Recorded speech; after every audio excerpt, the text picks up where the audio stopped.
Super Mario Galaxy 2 is a fantastic game that really feels like a condensed version of what Galaxy was trying to achieve. While it does pull back in scope, and the deep space atmosphere is somewhat lost in the transition between games, it's just good fun, innit? In today's video, we'll be ranking all 49 galaxies from the second game from worst to best, and then in a few weeks, I'll be ranking all 122 stars from worst to best. So stay tuned, and if you're interested, I have a Mario ranking playlist with the other 3D Mario games I've covered and my Mario Wonder videos. So let's jump right in with number 49. The Flash Black Galaxy. It lands at the very bottom purely because I despise the galaxy's main gimmick with a passion. At consistent intervals, lightning will light up the area around you, allowing the player to see where they need to go next, or where drops are while you're platforming around. Perhaps it's a sign of me getting older, but I found the constant flashing to be really straining on the eyes, which made the galaxy unfun as a result. The first half doesn't even really need it because you're using the blimp fruit while blowing through an enclosed house space, so there's not much in terms of threat and it's not even hard to navigate. Then add that the comet star here is just you killing enemies in that final stretch of the level while on a time limit, and I think, wow, uninspired, and the gimmick hurts my eyes. Last place never looked so blindingly bad. Number 48, Stone Cyclone Galaxy. I can understand wanting to reuse assets from the first Galaxy game to help with the development of the second. We see that at various moments throughout our adventure, but I found myself rather disappointed that so much of the special world stages were just reused assets instead of entirely new. And the Stone Cyclone Galaxy is both that, plus its main mission is basically the fast foe prankster comet from the first game, but faster to accommodate for Galaxy 2's time stop gimmick. Sure, you can say that justifies its existence, but it's taken to such an extreme that I found myself really turned off by this galaxy's pacing and speed. A real shame. 47, Twisty Trials Galaxy. Speaking of reused assets, we've got the secret stage of Rico Tower from Super Mario Sunshine making an appearance. It's one of the most iconic set pieces from the original Sunshine. I really loved it there, but taking those platforming elements and placing them in Mario Galaxy's engine hard proved to me that Galaxy Mario's moveset is just not built for this type of precision. He's floaty and slow, the complete opposite of Sunshine's tight yet slippery controls, and I just don't think the platforming translates in the slightest. It also doesn't help that the physics of the actual blocks are different, so the strategies you'd use in Sunshine will just get you bonked into the void in Galaxy 2. It led to a very different experience, and ultimately I felt it was worse overall and not worth bringing back. 46, Battle Belt Galaxy. What do you do when you've made 2 games worth of ideas and you're beginning to scrape the bottom of the barrel? An enemy gauntlet level, of course. Battle Belt sees us fighting waves of enemies on small planets, slowly making our way through the masses to reach the star at the very end, while the Daredevil Comet has us do it all over again on 1 HP, though luckily we are given checkpoints. The Hidden Star, meanwhile, has us feeding a hungry Luma 20 coins to unlock a hidden boss planet. I wish this Luma wasn't so far into the stage though, as all 3 missions force us to play to nearly the final planet in the galaxy for all 3 stars. But hey, we get a rematch with Gobblegut, a brand new boss introduced in Galaxy 2, who's actually kind of awesome. He's on fire here, making for a genuinely difficult fight that I actually struggled with. That being said, compare Fiery Gobblegut to Fiery Dino Piranha from the first game, who got a dedicated star with his own unique challenges to overcome in a major galaxy, while Fiery Gobblegut is a side secret in what might be one of the least unique galaxies in the entire game. Feels like a bit of a downgrade. 45, Bowser Jr.'s Fiery Flotilla. Poor Gobblegut. I just finished slamming his second appearance and now we're slamming his first appearance too. He's a great boss, but his fight is in a small portion of Bowser Jr.'s Fiery Flotilla, and I just think it's an incredibly lazy level in comparison to all the other enemy base stages in the game. You have to open a pair of castle doors, cross a small lava-filled planet, and then fight Gobblegut. With Galaxy 2 giving me greater expectations, I felt this level ended too quickly, and the set pieces leading up to the boss fight just weren't doing it for me. Which is crazy because literally every other enemy base stage is fantastic. They just didn't want to make a good first impression, I guess. Also, for some reason, they break a trend here.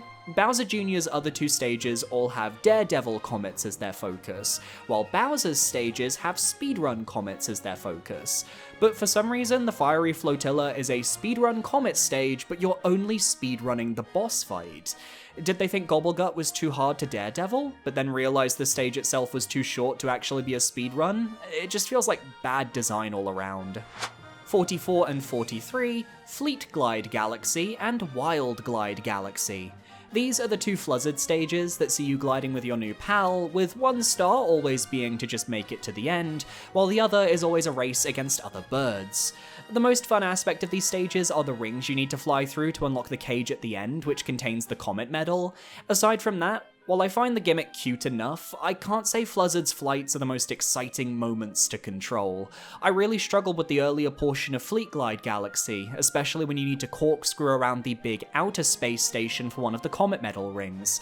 Whereas I had a nicer time with the Wild Glide Galaxy. It might just be because it's easier, but I also prefer the jungle aesthetic.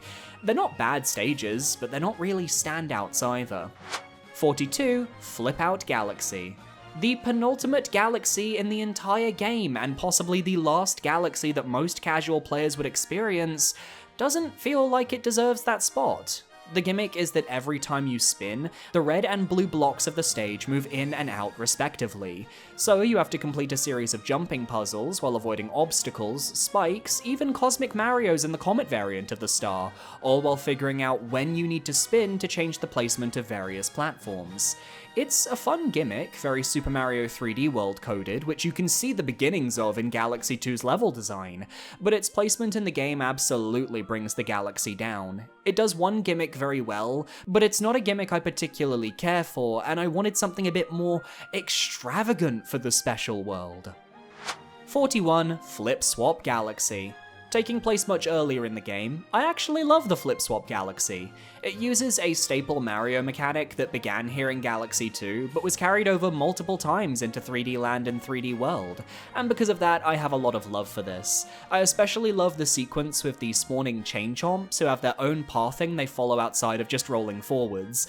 The first time one of them changed directions just to target me was a literal jump scare.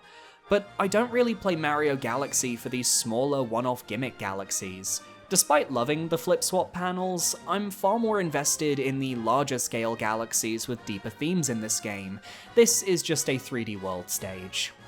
40, Beat Block Galaxy.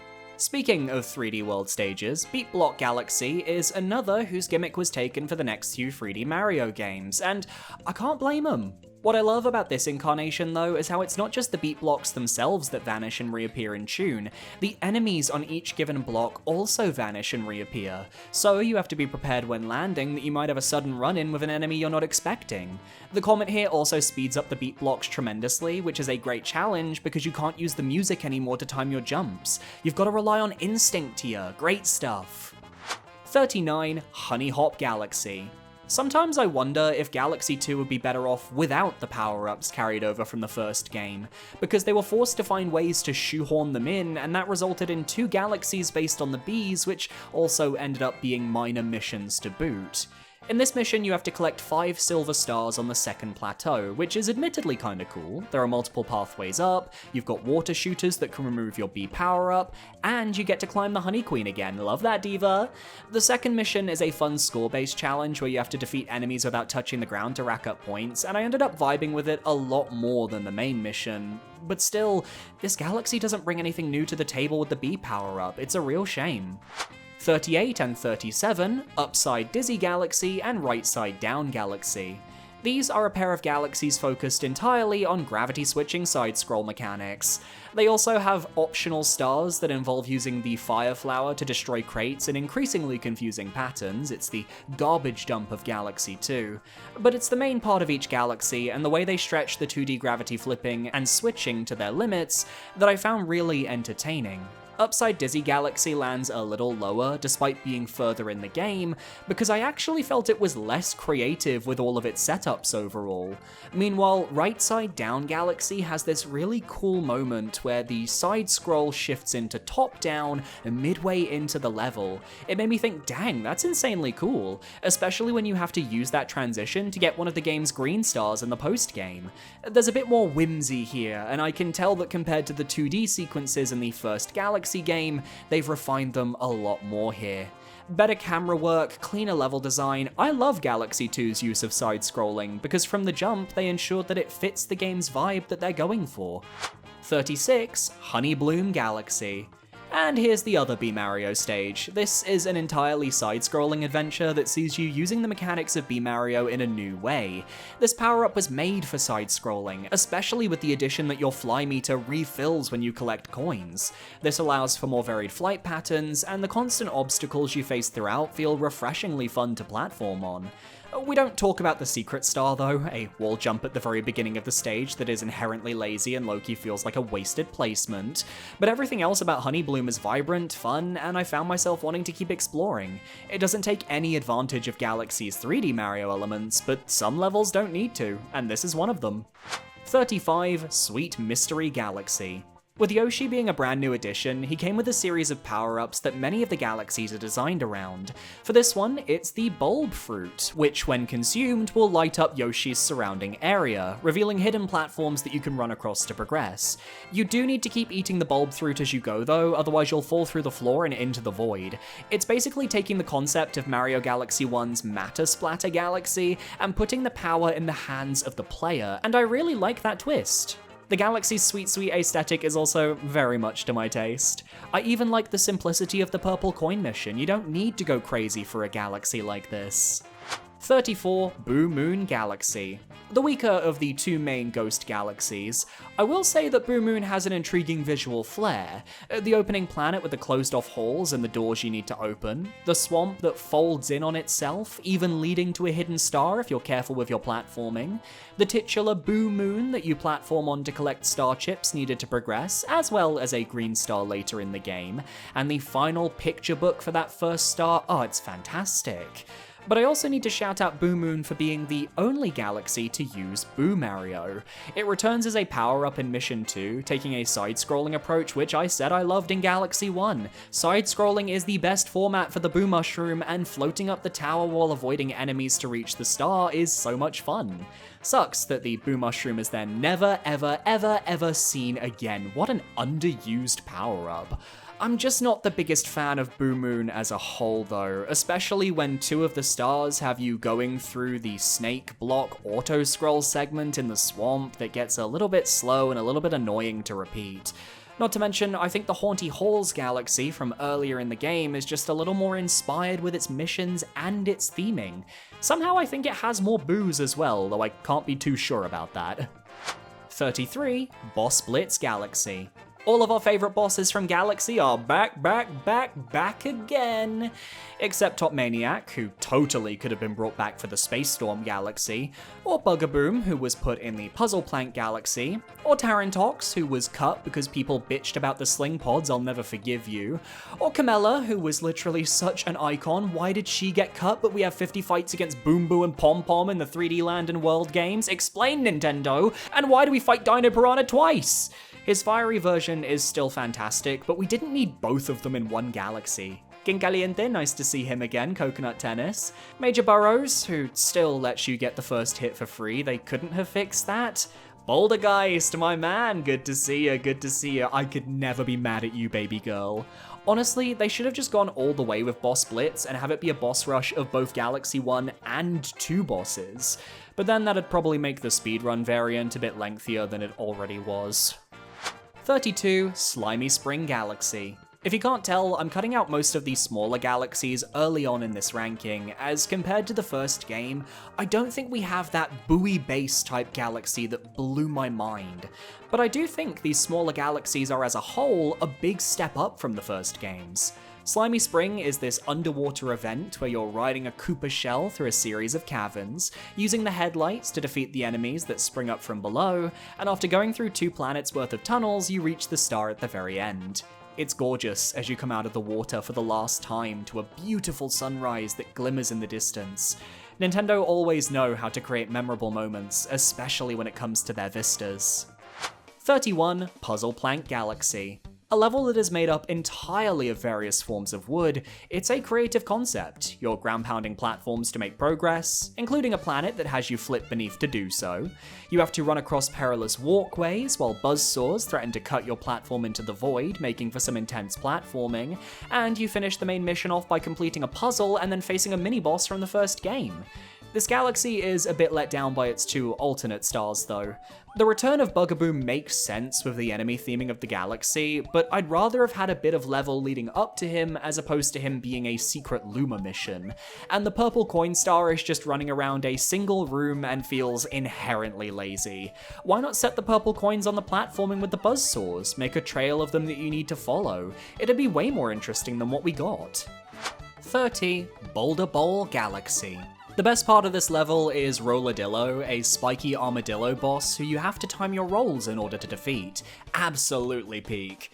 Boulder Mario as a whole is pretty fun to play around with. You get to smash crystals, crush enemies, but ironically enough, this galaxy doesn't use it to its fullest potential. Because the Comet Star is just an enemy-killing mashup on a circular planet. Fun, uses the power-up, but in its most basic fashion, while Come Here Goomba doesn't even use the power-up outside of breaking one spire to spawn in a Goomba that you then need to lead to a nearby Gearmo. And look, that star is actually kind of peak design, but you could have put it anywhere in the game and it'd play out the same. Boulder Bowl is just a little bit mid, and the boulder is used far better in Melty Monster later in the game. 29. Starshine Beach Galaxy.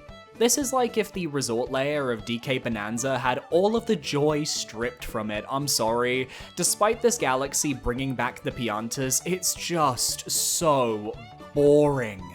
I played Mario Sunshine recently, and I expected this galaxy to hit those notes, but there are so many vast stretches of empty sand and pools of water that don't have much going on. Collecting the silver stars does get you to explore the whole beach, but I felt like it was so deserted as a result. I would have loved a few more Pianta huts just to show some signs of life. And then the Cloudy Tower mission, I admittedly made more difficult for myself because I didn't understand how to move the lily pad rafts. So I'd get the cloud power up, then guide myself around the edge of the map, avoiding the water. It was a tad embarrassing, but it also felt like nothing had changed between this star and the previous. I was doing the same motions. At least Hot Pepper dashing with Yoshi for purples was pretty fun, albeit very quick. I respect the Sunshine reference, I think the vibes are mostly there, but Piantas and Chucksters know how to party, and there is no party vibe coming from this sand spit at all. 28 and 27, Rolling Coaster Galaxy and Rolling Masterpiece Galaxy. These are the two rolling ball galaxies of the game, each offering a much more enjoyable gameplay experience than the first game. Rolling Coaster comes in 28th, fashioned after Rainbow Road from the Mario Kart series. I love the split paths and the sense of speed you get while barreling down the ramps, while the purple coin comet changes things to make you choose precision as you collect the coins strewn about. There are more purple coins than you actually need, 110, meaning you can miss up to 10 coins and be safe, but you're also on a timer, and you can't be too slow. It's the perfect level of challenge for the special world. But Rolling Masterpiece is just the best use of this gimmick by far. We finally get to see how the rolling ball works on a regular planetoid, moving through a maze of paintbrushes to find a progress key. Then there's also flip switches, rising elevators, a whole sequence with buzzsaws that cut away your path forwards, and a battle against a silver chain chomp at the very end. While the speedrun variant gives you checkpoints and then takes you on an alternate route through a bomb planet fashioned after the Rolling Green Galaxy from the first game. For me, this is a callback done right. Also, the stationary theming is just genius work. Absolutely love this mission, would come back in a heartbeat.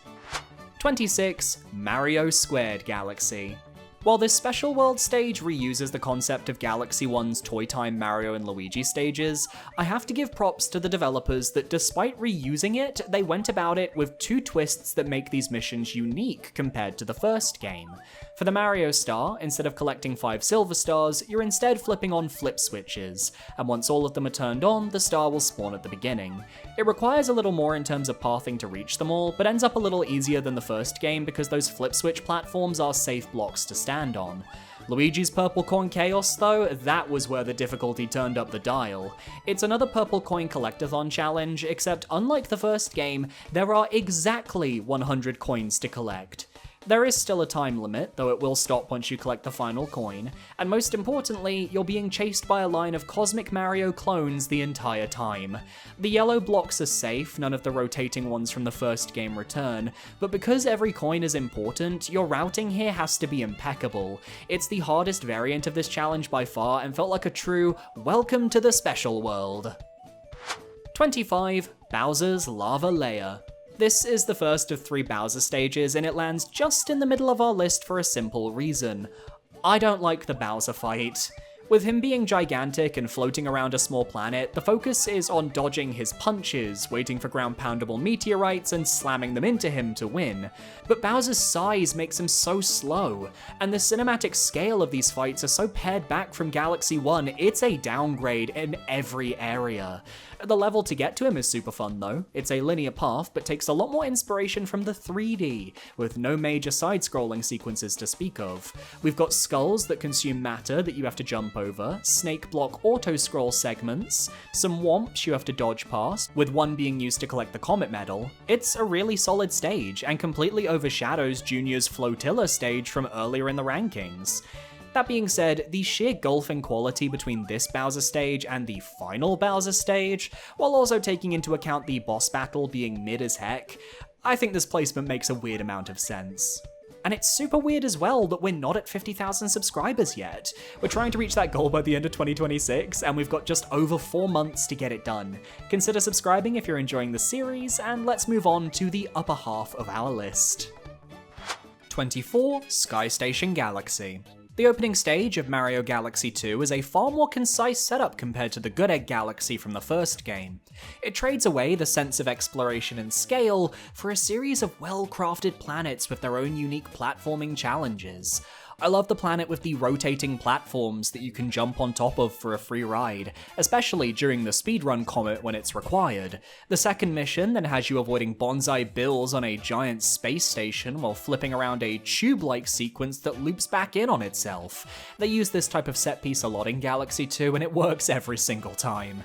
And the rest of the mission with the flip switch puzzles, the brief Cosmic Mario introduction, and the bonsai bill dodging challenge as you collect the second star is all great. That being said, I think Mission 1's Pee-wee Piranha is a bit of a nothing boss, too derivative of Dino Piranha from the first game, and with just 2 main missions, it's harder for Galaxies and 2 to really stand out, and I just think Sky Station feels a bit generic at the end of the day. I said at the start of this entry that Sky Station is more concise than Good Egg Galaxy, but I think Good Egg had far more memorable moments than Sky Station thanks to having 2 boss missions and a Hungry Luma introduction that really helped it to breathe. Sky Station just doesn't really get there, I'm afraid. 23. Spin Dig Galaxy. Mario Galaxy 2's drill power-up is pretty neat, and what better way to introduce it than in a galaxy dedicated to the power of drilling through dirt. Love the skybox here, by the way, like you're in a giant hollowed-out mega planet on specks of floating dirt. The puzzles here are cute, using the drill to get to higher platforms and figuring out the best spots so you can reach specific items like launch stars. It's good fun. The boss fight against Diggerleg is a truncated version of Megaleg from Galaxy 1, where you drill into his exposed cage to break open the star. No complaints, makes sense for him to have a daredevil run. I even think the Silver Star Collection mission is unique by giving us 2D segments to drill through first, and then the final planet itself, which is a really cool shape, asking you to memorize where the silver stars are as you drill through to find each of the secret rooms. It's good early game difficulty. I just wish we'd done a little bit more with the drill somehow. It feels like it's 85% of the way there, but I wanted a tiny bit more from Spin Dig, maybe from that 2D side-scrolling section where you bounce the drill on corners. That was a really cool mechanic that's never used again. 22. Yoshi Star Galaxy.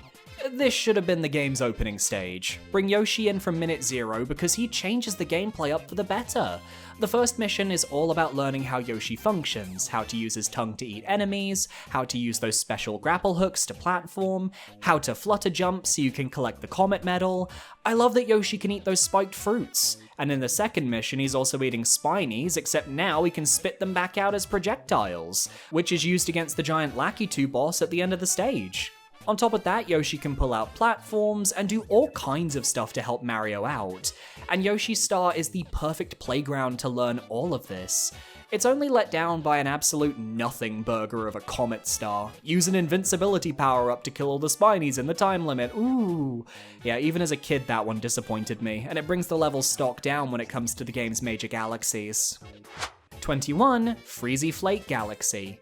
For me, there's just something aesthetically weird about Freezy Flake. The skybox isn't doing it any favors, especially when it's supposed to mostly be this ice-cold winter wonderland, and yet we have this beautiful blue sky, and the only blizzard happens in the second mission during one specific portion. Sorbetti is a fun fight, reminiscent of the boulders from Galaxy 1 with his red weak point, and I do like the sequence in his mission where you search through the blizzard for progress, not to mention the way he disguises himself as a literal planet that you do run across. But the first mission, Bowser on Ice, doesn't do much for me. I like using the snowballs at the end to douse some of the lava at least, but I just don't find the rest of the mission to be that interesting. Sure, burning sculptures with a fire flower gives you a little bit of, hey, that's fun, but it doesn't carry the entire galaxy, especially when the second mission makes you do it again, but with the boulder power-up for star chips. The Chimps ice skating mission is super fun though. I really like the Chimps minigames as they help break up some of the repetitive extra missions in the game. I also beat it first try, probably helps. 20. Throwback Galaxy. If they were ever going to bring a level back from 64, I knew it would be either Bob-omb Battlefield or Whomp's Fortress. What I didn't expect though was that due to its size and scope in Galaxy, it would feel a bit odd, shall we say. Mario feels smaller than he was back then because they have to supersize the fortress for his new movement style. The colors also feel weirdly muted in comparison to the N64, which gives this remade stage a Gmod custom map vibe. I do love the return of the Whomp King and the fake-out enemy at the top of the fortress before you fall to the bottom for the real boss fight, and the mission with the Cloud Flower is a lot of fun as you can just stomp around this old map to your heart's content. The Bob-omb buddies even remember you, and the wall you broke in 64 to collect a star remains chipped. I just wish the Comet mission wasn't an immediate speedrun repeat of the Cloud mission that I'd just beaten. This would have been a fun purple coin stage, for example. I think what I learned is that the N64 level design standards just don't really mesh with Galaxy and Galaxy 2's philosophy, even if the throwback is super cute. 19. Clockwork Ruins Galaxy. In my research, I saw Clockwork Ruins get a lot of hate, but I think it's a pretty neat level, all things considered. Though I am also a big fan of ancient ruin aesthetics, so perhaps that's why it's up my alley. You've got the spinning wheel platforms in the first portion, which you have to use to collect 30 coins for a hungry loomer at the far side. The extra mission isn't the most exciting, you dodge hammers on moving platforms while slowing down time, but at least it feels somewhat appropriate. The Comet mission has you collecting purple coins on those opening wheels, which is a great use for them in all honesty. Not the most creative choice in the world, but it is the one that makes the most sense. It's the main mission though that really endears me to the Clockwork Ruins Galaxy, especially this second half where you start by side-scrolling through some tricky platforming, and then when you press a switch, gravity flips top down, the back walls fall away, and now you have to platform to reach the launch star while not falling into the void. Then you end the mission by riding giant rotating wheels down a big hill to reach some climbing pegs with the power star. What an amazing vista. That being said, am I the only person that easily got crushed by the wheels rolling down the hill when I was first climbing up them? Let me know down below, I'd be curious to see if other people suffered like me. 18. Supermassive Galaxy. Everything is giant now. We've got massive Goombas, Koopas, Piranha Plants, and Pipes. The Thwomps are terrifying, and that giant Wiggler spiral towards the end is a real test of skill. The concept of everything being big is really cool, there's so much potential here, and yet, here is my big problem and why it ranks in 18th. All 3 stars are the same mission. The first star gets you to the end of the Wiggler spiral, The Comet Star is a speedrun of that same mission, and the Hidden Star involves you growing every flower on this small planet right before the Wiggler Spiral, which then spawns a vine that leads to a star floating in the air. It doesn't even take advantage of the galaxy's unique qualities. And once you realize you're just doing the same mission 3 times, it absolutely kills the momentum. If this was just a one-off small galaxy, kinda cute, but this isn't. It's a major galaxy, and that's why, in my opinion, I can't rank it any higher. Also, fuck the green star below the thwomps. The depth perception of the game's camera is brutal, and I miss this star more times than I care to count. 17. Space Storm Galaxy. The spiritual successor to the Battle Rock and the Dreadnought, Space Storm Galaxy doesn't quite have the same personality as them, but still ends up being an entertaining time. Mission 1 focuses on taking you through a large tubular space station, dodging electric fences and using moving platforms. But its main challenge involves leading a bomb to a cage, except the bomb is below glass and needs to cross narrow pathways, so you have to lead it from above while avoiding electric fences on your level at the same time. Really cute mechanic, this definitely could have been expanded further. I will admit that the mission ending with a pull star sequence feels a bit like they couldn't think of a way to end the level though. You also have the secret star, which is only unlocked later in the game, where you have to lead one of the top man enemies from one side of this large metallic platform to a Gearmo on the other side. I really love this star, it's creative in the best way, and it asks you to clear out the path as best you can so that you can navigate your way to the Gearmo. Mission 2, meanwhile, brings back the top men, and also part of the tower from Galaxy's buoy base. It's all about pounding buttons to slow down time as you climb, which is a cute gimmick, but also makes the entire star incredibly easy. They really missed the opportunity to bring the top maniac boss back for the peak of the tower as well, and I don't think the platforming here is quite as enjoyable as what inspired it. Space Storm Galaxy feels so close to greatness, but this was a galaxy that, at least for me, really needed a boss fight of some kind to bring it all together. 16. Bowser Jr.'s Boom Bunker.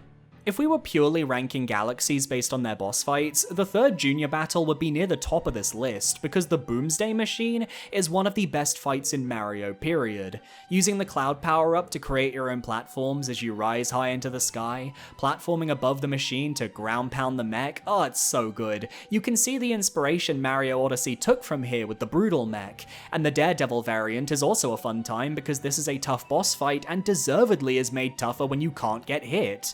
My problem is the level preceding the Boomsday Machine. After experiencing the Airship Junior level in World 3, my expectations were raised, and then lowered after experiencing this one. Not that it's bad, it's just not blowing me away. I like platforming on the red and blue platform planet, and the way we have to use cannons to progress from island to island is cool. I just wanted another island or two before we reach the boss. Though I will shout out the Daredevil Comet for actually including a slightly different route to the level with a poison auto-scroll segment, making for a fresher experience. 15. Bowser's Gravity Gauntlet. From this point on, I have barely any faults with the rest of the galaxies. On a tier list, they'd all be A tier and above. What a decadent top 15. Starting with the Bowser stage that takes most of its elements from the side-scrolling of Galaxy 1, but with the quality of the side-scrolling of Galaxy 2. I especially love the camera work anytime we have to go side-scroll, it panning in to make controlling Mario a lot easier. There's a lot more danger too, with fireballs you need to dodge, underwater segments you have to swim through. I especially love the rotating wheel near the end, which also acts as the placement location for the speedrun star. It's like getting a classic Bowser stage from the side-scrolling games, but with the gravity shenanigans of Galaxy, and I found it to be a lovely change of pace. But again, we have to consider that despite the great level design here, we still have to fight a shitty Bowser fight that does nothing for me. I do think the side-scroll elements lend themselves brilliantly to the speedrun Comet, and collecting the clocks to increase your timing though, the pathing is very inspired for that optional mission. 14. Cosmic Cove Galaxy. Look, if we're going based on vibes, Cosmic Cove is top 3 in the game. It has one of the most beautiful music themes, it's so calm, so serene, the strings are plucked from the heavens themselves, drifting through the water on a Koopa shell is relaxing, and dodging enemies as you make your way through the first mission is super chill.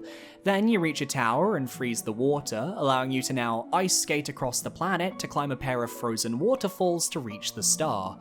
Given though we had an entire Beach Bowl Galaxy mission about climbing waterfalls in the first game, I wanted to see something a little extra here. Though I will shout out Mission 2 for actually continuing the theme of the water being frozen on the planet. You have to go through a vast side-scrolling sequence, swimming through watery caverns, but then it randomly drops you into some space water platforming that takes me out of the experience a tad because it's not focused on the planet itself. And then the star randomly brings out the drill power-up at the end, but it doesn't feel like it belongs here.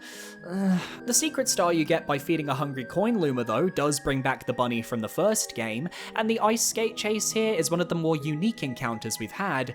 I guess my main problem of Cosmic Cove is that the first mission is so breathtaking that it sucks that the second mission takes place almost entirely away from all of that. 13. Shiverburn Galaxy. This sequel's take on the fire and ice theming, and you know what? It's done in a way that feels brand new. I love how the first part of the level starts with you platforming over lava, but then you eventually freeze it into ice to progress. You can also take the green pipe before the launch star here to take on the Chimp's ice skating challenge, which I found to be a cute mini-game. Didn't struggle myself and found it fitting for the galaxy. The second part, being this platforming challenge above rotating rock platforms near lava, is also very much my kind of fun.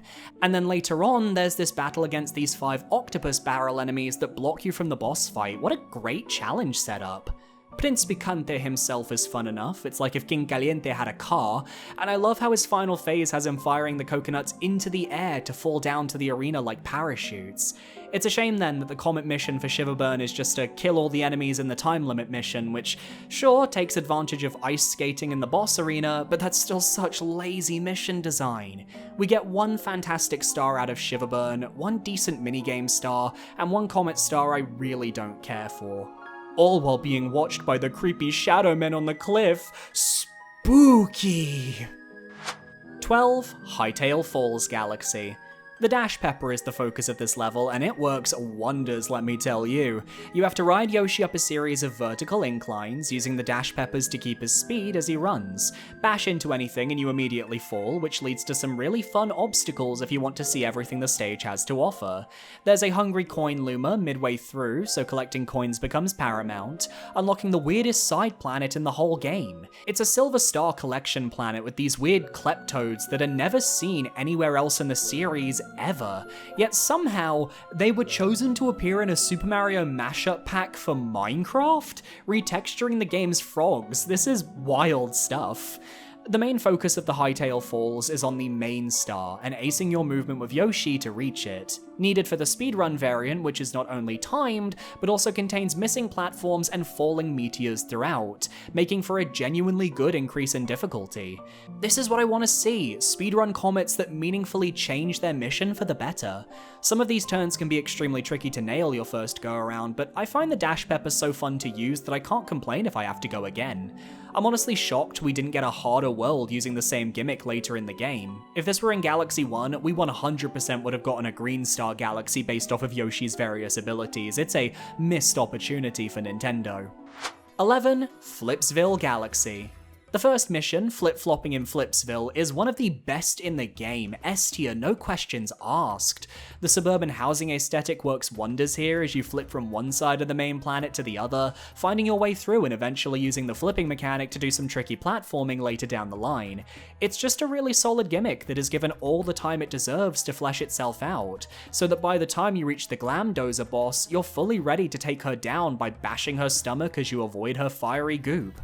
The second star is cute, I guess. It's a Silver Star collection mission set in a small side-scrolling room where the gravity changes every few seconds. That does make it more interesting as a challenge, with the Purple Coin Comet mission also taking place here, but I just don't find these 2 missions as compelling as the Stellar First. There really is something about this galaxy's aesthetic that speaks to me though. I initially thought it'd be top 5 based on that alone, but with there only being 3 missions per galaxy, unlike the first game's 6, I knew that I had to give more weight to them in the ranking process. I will say though, using the drill as part of the Silver Star Purple Coin missions is a neat touch though, very inspired. 10. Slipsand Galaxy. This is the first 3D Mario desert level I've actually enjoyed so far in my 3D Mario rankings. I don't care for Shifting Sandland or the Dusty Dune Galaxy, but you can sign me up for Slipsland anytime. Part of this is because we're not actually exploring a vast desert, we're exploring ancient ruins, and the sand is constantly moving, hence the galaxy's name. It reminds me of the one planet in Galaxy 1 where you collected the blue star chips riding along the desert sands. My favourite planet is the large cuboid though, where you're running against the sands, jumping over platforms, and attempting not to get knocked into the void. Is it a tad brutal that they don't give you a checkpoint here, forcing you to do that first slip sand planet every time you die? Yes, but I can see the logic. There's the giant sand slide you go down, avoiding rolling rocks as you go. There are also 2 green stars that will appear on there in the post-game. And then you face Squizzard in his sandy hole. Whether the regular variant or the Daredevil run, I actually really liked this boss fight. You have to use the Fire Flower on him while avoiding the mines, and he even summons guns later on. I died a few times against the Daredevil variant, but I never felt the fight was unfair, I just needed to platform better. And then the second mission decides to traumatize a generation by bringing back the Sandbird from Super Mario Sunshine, but now in a horizontal auto-scroller. You're dodging Kameks, cacti, and even a giant silver chain chomp that follows you at the very end. And sure, I died a few times here, having to redo the whole auto-scroller again, but I found the challenge so uniquely fun that I didn't mind. Slipsand Galaxy doesn't overstay its welcome, provides 2 unique missions, and one of the few warranted Daredevil comments. No complaints. 9. Bowser's Galaxy Generator. The final Bowser stage takes the concept of the first game's final level, which was a mishmash of elements from various stages, and instead decides to focus on the power-ups instead. Whether that's riding down a lava-filled chasm as you float on a dainty flower, or using the drill to get across a vast planet while dodging bonsai bills, it's exhilarating. Which is funny because I actually completely cheesed the drill planet without using the drill at all on my first run of this stage. There's the circular tube side-scrolling planet that uses the cloud power-up to make progress, with you needing to be able to keep your clouds for one of the toughest green stars in the game soon after. And then we have a vast Yoshi portion with a dash pepper sequence, before moving on to an auto-scroller where you dodge melty monsters and use the blimp fruit near the end to avoid an undodgeable attack otherwise. You need Yoshi to get through all of this, so you have to keep hold of him. I wish Galaxy 1 had leaned more into using their unique power-ups for the final boss stage, because it's more fun to get that final exam on these mechanics before taking on your final boss. If only Bowser, again, didn't absolutely suck. That final fight is horrendous, and we've all talked about it to death. Ground-pounding meteors into him does not have the same gravitas as battling him in the middle of a dying sun. Nintendo really phoned it in here, and that's what keeps this galaxy from rising higher. Junior outshines him in this game tremendously with the boss fights. 8. Haunty Halls Galaxy. In terms of the spooky factor, Haunty Halls hits everything you'd expect from a Mario Ghost level. Booze galore, moving platforms with a mansion aesthetic, a vast hallway where platforms appear and vanish as they slide horizontally, and the return of those matter-splatter mechanics with the Yoshi's Bulbberry power-up. Mission 2 even sees us getting chased by the Big Boo himself, which really works for me. My main complaint of the Ghostly Galaxy in the first game was that there just wasn't really enough of the boos. I'm a bit sad that we didn't get the return of the bomb boos though, maybe Nintendo weren't confident they could innovate there. I also want to give a shout out to how the second mission frames its camera towards the very end, with us mainly being able to see behind us and not ahead.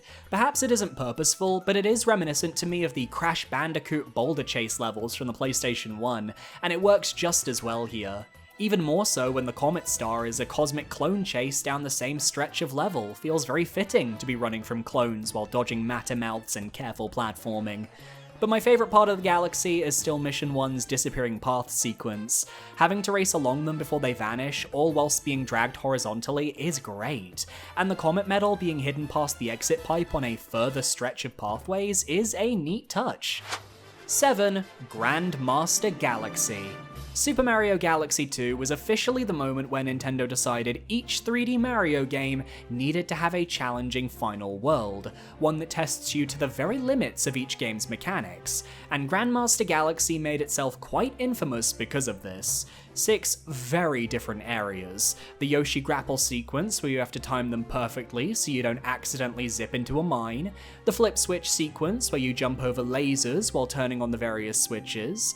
The electric maze sequence, where you use the cloud power-up to create platforms, using them sparingly so you can try and smuggle some of those clouds into the 4th sequence with the flipping panels.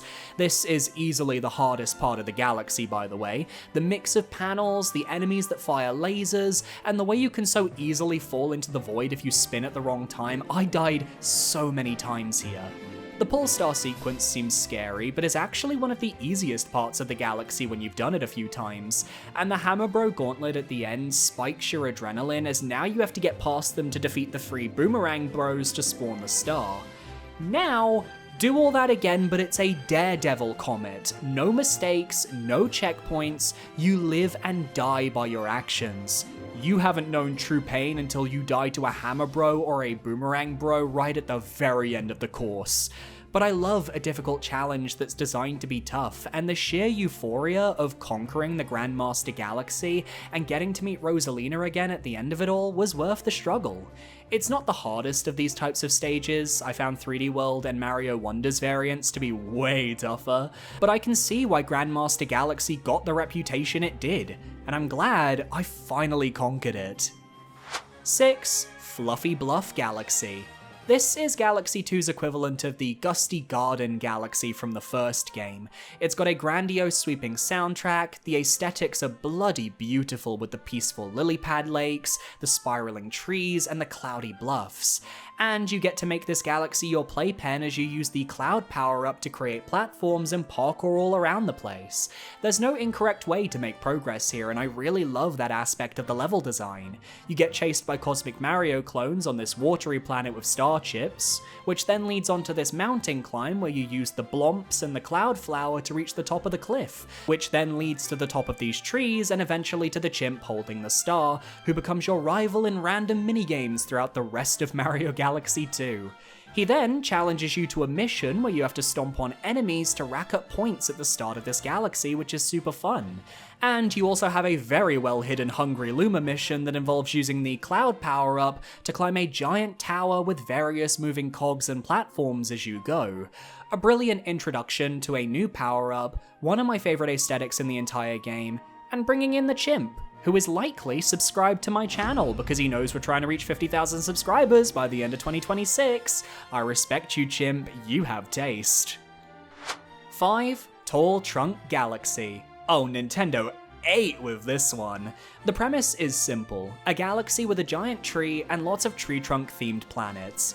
From using the new blimp fruit to rise up a series of platforms to reach the launch star, to using the blimp fruit to collect a series of star chips while rising around a looping planetoid, to using the blimp fruit to dodge a series of obstacles while rising up a spherical wooden planet to reach the star. Mission 1 is the perfect tutorial for this new ability, and it's one of the best uses in the game. But it's Mission 2 plus the purple coin comet that we're all really here for.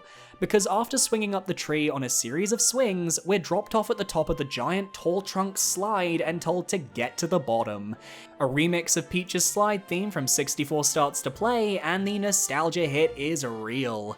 It's not a hard star, you have to hop over spiked plants and enemies on your way down, but returning to collect the purple coins is where the challenge lies. There are more coins on the slide than there are needed to collect the star, but that doesn't change that actively trying to get collectibles while avoiding obstacles can be a brutal challenge, one that was infamously quite tough for a lot of players. I had a few deaths here. I did find it to be such a blast though, and it's one of the most fun comet stars in the game. It really helps Tall Trunk Galaxy to breach my top 5, which is a respectable finish. 4. Bowser Jr.'s Fearsome Fleet. Finally, an airship level worthy of 3D Mario! All of those Galaxy 1 stages were building up to this, and all we needed to bring it together was Yoshi. Parkouring across metallic battle stations with Yoshi as our friend, we have him swallow a series of bullet williams so that he can spit them back out and destroy cages and enemies attacking us at the same time. By having a way to shoot projectiles back, we gain a lot of power as the player, and that works wonders with this Galaxy's theming. It makes the auto-scrolling sequences a lot more bearable as a result, even as you avoid mines and other dangers. The second half brings in the airships, appearing from various portals. You have to hop over them, defeating enemies and collecting the comet medal as you go. You just have to make sure not to lose Yoshi, and eventually you'll reach the boss fight with the Mega Hammer. This is easily the best boss in the game. You suck up bullet bills so you can fire them at the blue orbs on Bowser Jr.'s mech, 2 on the front and 1 in the back, which you use the sling stars across the stage to ambush. He uses circular lasers that you need to hop over, and if you take damage, the bullet in Yoshi's mouth will explode and he'll run away. Then for the final phase, you have to hit Junior's cockpit with more bullet bills, waiting for him to slam his hammers around you so you can hop over his lasers, and then fire at him for the win. There's a lot of timing to this fight. It's easily the most technical in the game, and that means it is perfect for a Daredevil variant. Taking a genuinely fun space stage and then adding a boss that Nintendo truly cooked with, it all comes together to create what might be my favorite 3D Bowser stage in the series so far. Well done, Junior. You beat your papa. 3. Cloudy Court Galaxy. While Fluffy Bluff Galaxy introduced the Cloud power-up, it's Cloudy Court that feels like a continuation with an even greater aesthetic. I said that Fluffy Bluff Galaxy was like the Gusty Garden Galaxy from Mario Galaxy 1, but if you said that Cloudy Court was the Gusty Garden Galaxy for 2, I would also agree with you. The main way it shakes up the Cloud power-up is via the various windmills across the level, because they create wind currents that carry the clouds along them. So you'll have some clouds that blow to the right, with you using your ability to create multiple platforms to do some tricky platforming. Some blow upwards, giving you a free elevator to get to higher elevation, and then for the end of the first mission, you're fighting against the winds to reach a star high atop a tower. It's great fun, and the medieval castle aesthetic combined with the lush greenery and a few random instruments makes for some peak eye candy. The Hungry Luma mid-level creates a terrifying poison pool that has silver stars to collect, except with each star you grab, a Cosmic Mario clone will appear, making for a dangerous chase that you have to be quick to survive. Because it makes use of the Cloud power-up, I think it's rather fitting and a nice change of atmosphere for such an uplifting area. The Comet mission also contains cosmic clones, but instead they chase you across a platforming sequence that brings back the cosmic platforms from the first game. These platforms are the ones that are built beneath you as you run. It's one of the first comets you unlock, so it's meant to be on the easy side, and I like that it puts a different spin on the platforming at the main level so it doesn't feel as repetitive. But again, Cloudy Court's first mission is truly just that girl. Makes such an amazing impression that I can't blame anyone if you consider this your favorite galaxy. 2. Chompworks Galaxy. Now this is a real surprise, because going into Galaxy 2, I didn't even remember this galaxy existed. But how genius is this concept? A galaxy dedicated to the creation of chain chomps, where the focus isn't on just avoiding chain chomps like normal, but also on using them to solve puzzles by guiding them along rails like a marble run? That is so sick! The Golden Chomp mission ends with such a unique puzzle sequence as you raise and lower platforms to get the Golden Chomp to the breakpoint for the star, and it's one of the few moments that gets better when reused in the Comet mission for this galaxy, because the Cosmic Mario's chasing you really forces you to be perfect with your timings in the best way. Shout out to the flip panel planet with the little seesaw in the middle. It's a short but sweet puzzle sequence I really enjoyed. And then the second mission brings back Spring Mario. Can't say I expected it, but I think it's actually one of the best uses of the power-up across the two games. It makes sense using them to hop over chain chomps. And then getting to use the spring in a vertical platforming segment with a similar design to the Hungry Luma challenge from the Fluffy Bluff Galaxy, it all completely fits and doesn't overstay its welcome. Yeah, it's a reused asset, but you use a completely different power-up to reach the star, so I kind of respect it. Not to mention, the Hungry Luma in Fluffy Bluff is a hidden star, whereas this is a main mission for its galaxy, so you could argue the tower actually originated here and then was brought back to Fluffy Bluff. which would also make sense with the cogs, actually. You know what? I believe my theory. I just think the concept of this galaxy is beyond inspired, and would have happily taken another mission that expanded the Gaida Chain Chomp concept even further. But I'm completely satisfied with what we got. There's just one galaxy that overcame the Chomp works, and that's... one Melty Monster Galaxy. I went back and forth with my top 3, but in the end I made a judgment call, and I realized that all 3 missions in Melty Monster are peak. All S tier, don't even at me. It has the best use of the boulder mushroom with mission 2, where you pinball across various floating platforms to reach the star at the far end. Not only is this insanely fun and could have facilitated a much larger galaxy dedicated to this pinball concept, but it's also the best place to farm to 9,999 star bits to unlock the Daredevil Comet for Grandmaster Galaxy.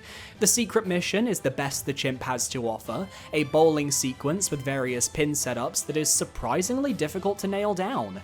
I had to try this a few times before I got the high score, and I found it really addictive. Made me miss my Wii Sports bowling era, if I'm honest. While the first mission focuses on the main feature of the galaxy, the Magmors. They've got a pull star sequence where you have to avoid them as they try to chomp you down. Then you're racing across a vast platforming sequence with lava waves looking to burn you. I love hopping along the poles and then platforming over rolling platforms to reach these whirlwinds. I never expected those to return from the first game, but hey, using them to launch higher so I can get to the launch star for the final planet is pretty cool. And dodging the sea of Magmors as they move around is super neat. You can tell which of these platforms are safe by whether they're charred or not, and I think that distinction is super smart from a gameplay perspective. It's just a fantastic piece of level design all around. Not a single miss throughout any moment of Melty Monster. No notes. Genuinely one of the best designed levels in Mario history. It's my favorite galaxy from the second game. It goes toe-to-toe with the best of the first game. It goes toe-to-toe with the entire franchise.